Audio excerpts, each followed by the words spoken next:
Hello, नमस्कार सर्वांना. श्री स्वामी समर्थ. तर हे आमच्या गावातील चिंतामणी गणपती बाप्पा आहे आणि मोदकाच्या नवसाला पावतात हे गणपती बाप्पा. तर बाप्पांचा असं जवळून आम्ही अभिषेक आणि बाप्पांना असं वस्त्र वगैरे घालत होते गुरुजी, तर ते एकदम जवळून पाहिलं आणि बऱ्याच वर्षाच्या नंतर बाप्पाचं एवढं जवळून दर्शन झालं, त्यामुळे मन अगदी प्रसन्न होतं. लहानपणी जेव्हा आम्ही या मंदिरात खेळायला यायचो, तर तेव्हा बाप्पाचं हे मंदिर नेहमी 24 तास उघडं असायचं आणि बाप्पाच्या अगदी जवळ बसून कधीही दर्शन घेता येत होतं.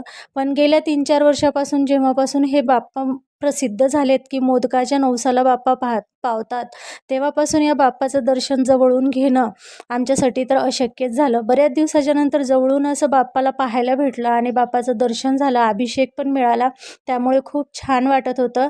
तर तुम्ही पण या बाप्पांचं दर्शन घ्या. नवसाला पावतात हे बाप्पा. बाहेर असं गणपती बाप्पांच्या समोरच उंदीर बसवलेला होता आणि पहा असं हे चिंतामणी गणपती बाप्पांचं मंदिर होतं. तर कसा वाटला हा व्हिडिओ मला नक्की कमेंट करून सांगा. भेटूया नेक्स्ट व्लॉगमध्ये. तोपर्यंत सर्वांना श्री स्वामी समर्थ. बरं का, हे बाप्पा नवसाला पावतात आणि मोदकांची वर्षभर पूजा करून तुमची जी मनोकामना आहे ती पूर्ण होते. प्रत्येक अनंत चतुर्दशीला इथे मोदक वाटप केले जातात. मोदक हवा असेल तर तुम्ही पण इथे येऊ शकता. बाय. भेटूया नेक्स्ट व्लॉग.